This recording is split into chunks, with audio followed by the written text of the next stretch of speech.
Hi, welcome back to Comic Book Show and Tell. My name is Dave. Today I have my brother Danny. Say hi, Danny. Hello. We're doing comic books. We're looking at some comic books from Danny's collection. A little bit different. We're going with some different types of books than we have in the past. We've looked at some other ones. Good news is Danny has a lot to show. So why don't we start, Danny, today with some books that maybe you haven't shown or talked about, because we focus on DC and we focus on obscure things that you've liked or things from your childhood, but you have some other things from your later childhood that we've never really talked about. Okay, well, this first one's going to be not really any of those. Yeah, it's not that. I have this like one book, so I'm going to go into a slight preamble here first and just say a few years back when pre-code, romance, and everything was getting really hot, I just thought I'd collect a handful of Baker and Cole books. That turned out to be bloody expensive, and I abandoned that quest, right? But along the way, I picked up one Baker book that I decided not to part with because my name happens to be mentioned on the cover. And it's this issue of Teenage Romance where... Number 31 came out in 1953. Yeah, read what it says. St. John's Publishing. On the cover it says, "Forget her, Danny. We told you she was chicken." And then on the other side, "Right. You won't catch me smooching in a car I don't belong in. I know my way around too well for that." That Matt Baker art, though, second to none. The blonde on that cover is beautiful. Absolutely just stunning. I don't think Danny could really forget her, though, even though he's no. being told to. And Danny, what a great cover. A guy in a leather jacket. Back even before leather jackets were in vogue or the thing, and he's like kind of a ruffian wearing tennis shoes. This guy's wearing a tie and he's very dignified. There's a lot going on those Matt Baker covers, and they deserve to be really looked at and appreciated. And then one last thing about this, notice there's no 10 cents. There's no circle with 10 cents. It says it down here, kind of hidden. A little different on how they were doing things. Pretty much at that time, all comics were 10 cents. You'd know the comic book was 10 cents. Okay, so I'm not known for being a Marvel collector. But I do have some Marvels. And you're a Marvel fan. Yeah, absolutely. Love the MCU. I started collecting, as I've said before, like Superman titles from the Silver Age. But as I got a little older in my teenage years, I grew up and started collecting Spider-Man and Avengers and stuff like that, and X-Men. And so I have a few keys that I just like to keep in my collection that remind me of those things. And so the first one I'm going to show is X-Men 94. Picked this nice copy up some years back. I actually have X-Men 94 through 300. I think I'm missing one issue. And I've got really nice copies like this. And I was buying X-Men New, Dave, off the stands and reading them, starting with issue number 111. I remember very well when I decided to do that. John Byrne, Chris Claremont, right at probably the pinnacle of the run as far as the writing went. And I went back to a store in Hollywood. I was a subscriber to the Comic Buyer's Guide back then, right? We're talking like 1978. Yep. And this was getting hot. X-Men was getting hot at the time. I went back to a comic book store on Hollywood Boulevard, and I bought a giant-sized X-Men 1 and an X-Men 94, both for 50 cents. Okay? Now, I don't remember if they were in near mint. Right, you were just buying the books. They were nice copies, though. And so you can't go wrong for 50 cents. I remember going back to the store some months later, and the guy tells me at the store, and he goes, "You really pulled one over on me, didn't you?"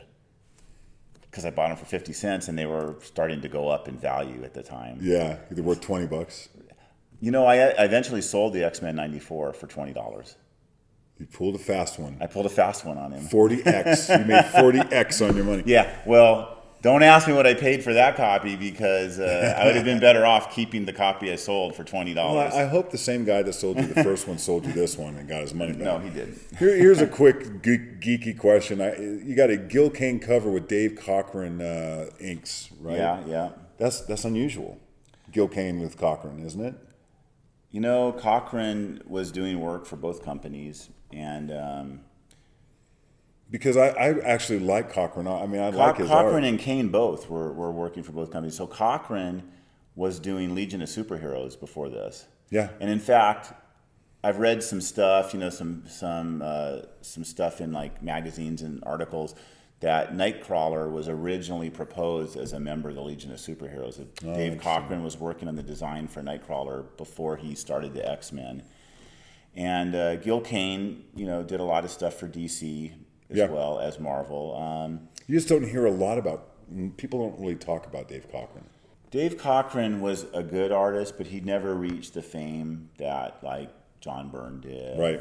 And Gil Kane's really well known because he was doing a lot of stuff for he was doing Spider-Man covers. He's done Green Lantern. He did Western covers for DC. This doesn't look like a typical Gil Kane cover, though. No. It doesn't have some of those telltale, because I can really look at his covers and know it's Gil Kane, not as much this one. My only issue about X-Men 94 that I wish it had a better cover, like something, introducing the all-new X-Men or something. Even though I know Giant Size X-Men 1 came out first, that doesn't feel like it has the, I agree. What is your favorite X-Men cover?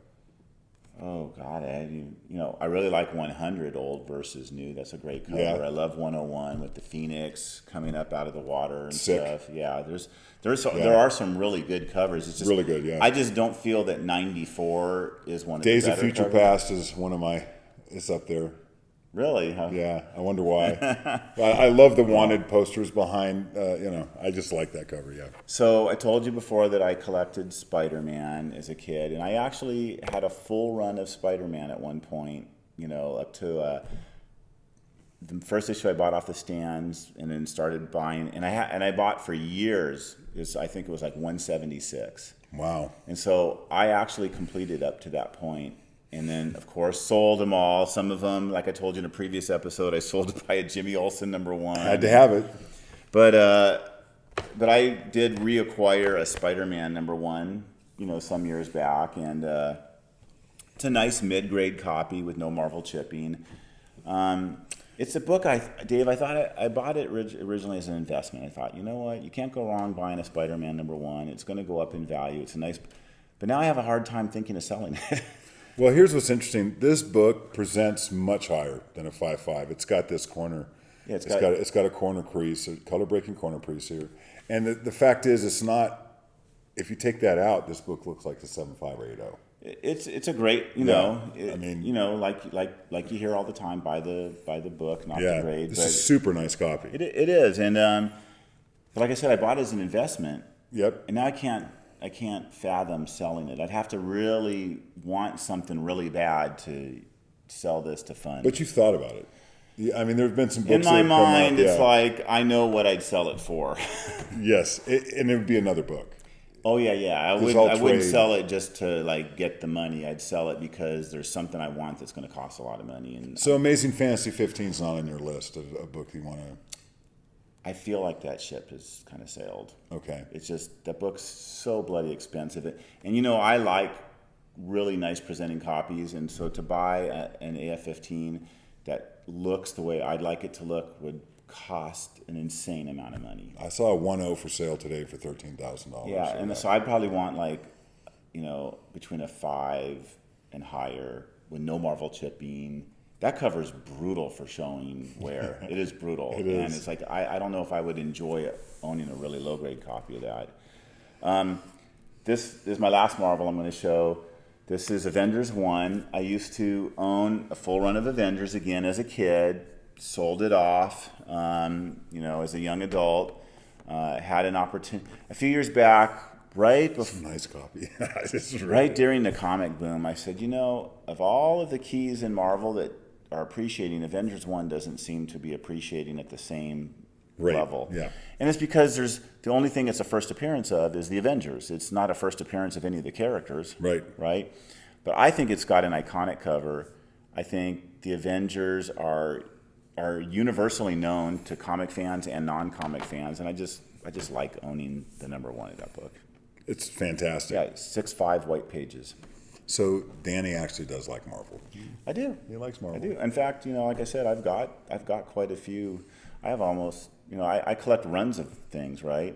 Mm-hmm. So I'm like wrapping up a run of New Mutants right now, and I got like the first 50 issues of Alpha Flight and stuff like that. Right. See, I mean, you still go after things. It's not about value to you. It's about the book, and you go after like She-Hulk. I know you were wrapping that collection up, and Yeah. There's all kinds of different little things that once you get it in your head, you have to have them all. And well, I'm a completist collector, right? Yes. So this even is a struggle for me owning just number 1 of Avengers. Like, what about number 4? What about number 8? That's right. Yeah, you're right. So here we go. This is Marvel and it's the Avengers, but there's something else you like a lot. And that's EC, but not all ECs. No, well, not that you don't like all ECs. I do like all ECs. First of all, shout out to Ken Spencer. We're good friends and we see each other's collections all the time. And like, Ken has a wicked EC science fiction. In fact, he has a wicked science fiction collection, right? Right. Like all publishers, early 50s, beautiful books.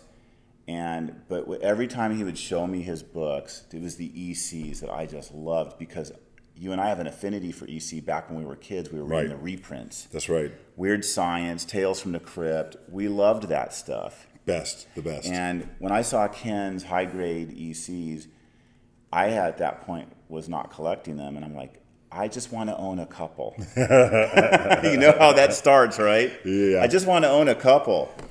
And he has Gaines file copies. Once you see Gaines file copies, it's almost like nothing else will do. So looking at Ken's books opened your nose, and you have never looked back. Yeah, and he probably regrets that, because we compete friendly sometimes for some books. We'll always talk like, hey, so are you going for that weird fantasy in the next, heritage auction? And we talk about it, and there are times I won't go after that one. And sometimes neither of us win. Right, because we're not the only two people going for them. But yeah, let me start and show some.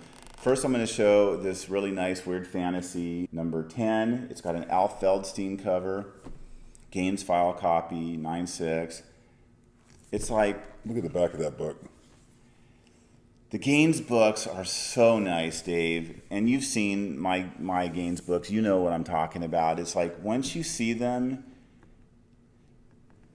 it's very hard to say, I'm going to start buying cheaper copies. You'd rather save up and buy one of these than buy a cheaper copy. And no disrespect to people who put full runs together and buy low-grade copies. Mm-hmm.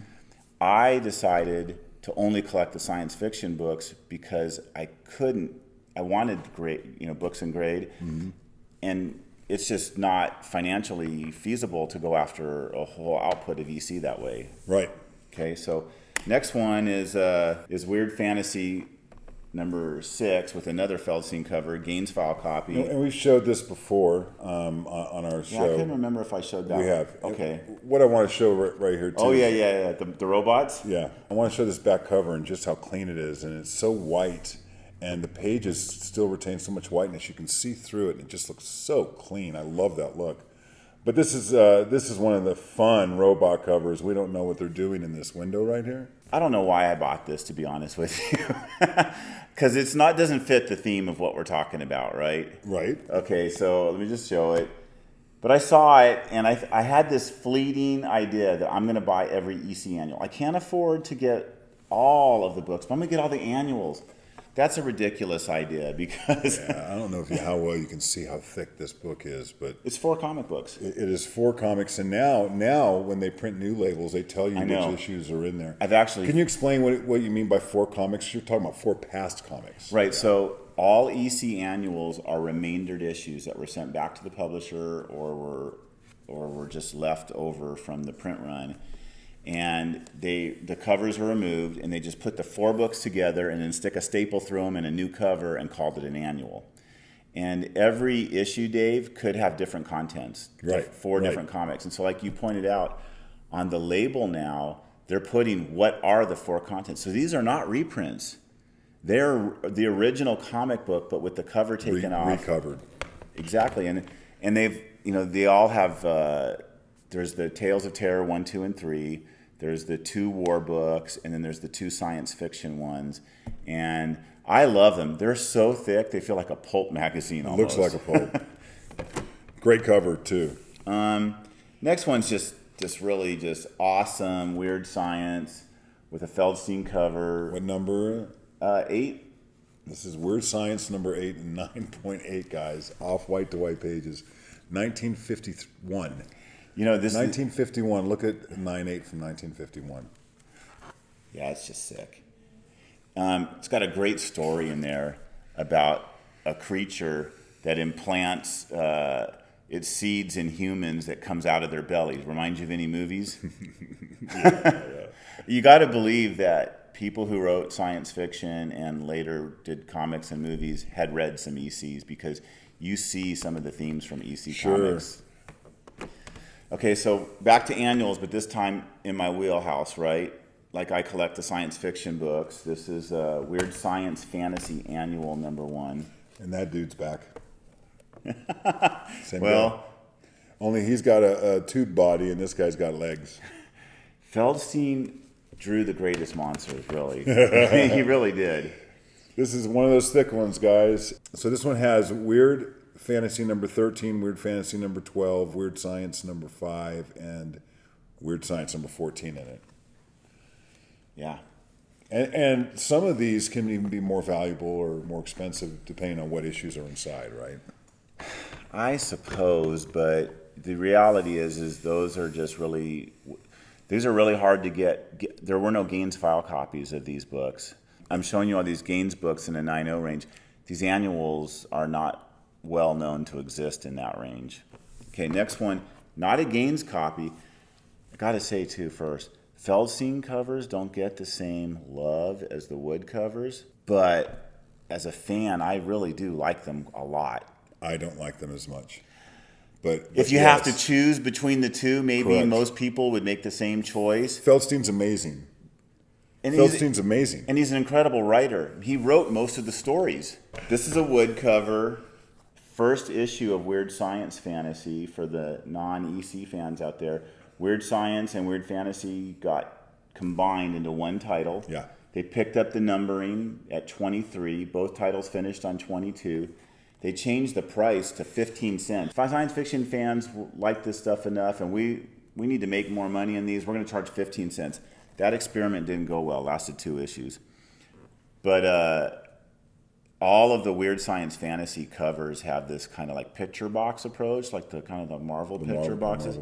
And this is a really awesome Wood Undersea cover. This is tied for census highest copy, and it's not a Gaines file copy. So sick. It's beautiful. The art is just... Yeah. Let's talk about Wally Wood. Just seriously, how awesome is he?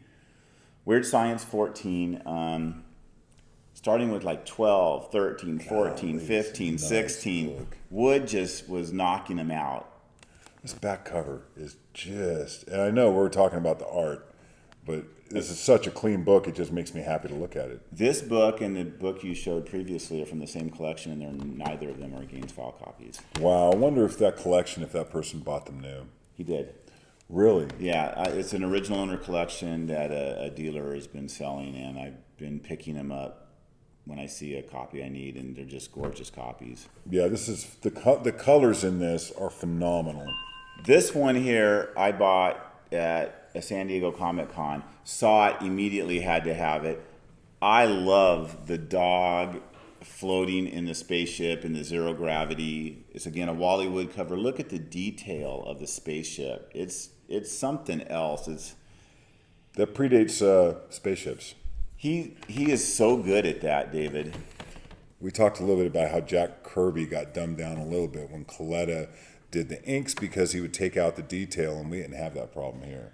No, a lot of people think that by far Wally Wood's best period was when he was doing the EC books, and I've heard it said that Wood himself didn't like hearing that, but the proof's in the art. I mean, it's just gorgeous, gorgeous What stuff. did he think his best work was? Oh, I mean, I don't know, but I've heard that he didn't care to hear that because he was no longer doing that work. He was doing other stuff. That's interesting. Yeah. Maybe no artist wants to hear that. Like, I don't know what their best work was behind Sure, them. I don't know what they want to hear. I guess it's always about tomorrow and today. Yeah, not yesterday. Okay, so last 2 books I have to show today are not Wally Wood and not Al Feldstein. There's an artist who only did 2 covers for EC, and they're great, and his name is Frank Frazetta. Oh, that guy? That guy. Oh, he does comic books? And here's Weird Fantasy number 21 with a great Frazetta Williamson cover. And you know, Dave, if you're a fan of Frazetta's art, you can see the Frazetta. It's just a great cover. I love it. In fact, you know, Grant Geisman did that really giant, big EC book that they published a year or so ago, and right. they used that as the cover to it. Wow, yeah. That's great. So Frazetta did 2 covers, right? And you know, everyone knows the last one he did probably the most. I'd have to say that this is the best book in my EC collection. Okay. You know, so this is Weird Science Fantasy 29, Frank Frazetta cover, Gaines file copy 9.6. I believe only 3 copies better on the census, and they're all 9.8s, or maybe it's only maybe it's 2 9.8s. I'm sure Rachel.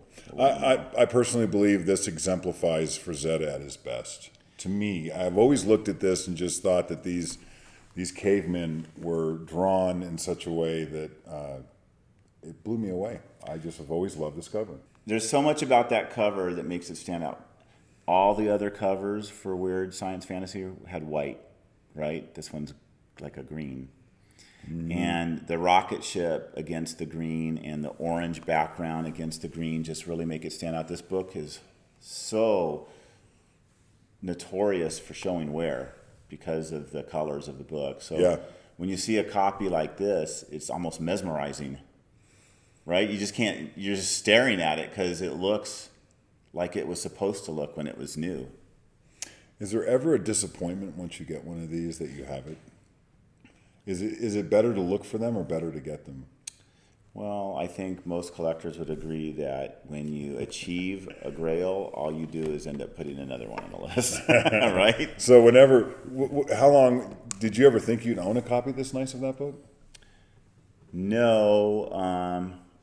A few years ago, I had an opportunity to buy this copy and passed on it because it's a big commitment, you know, financially.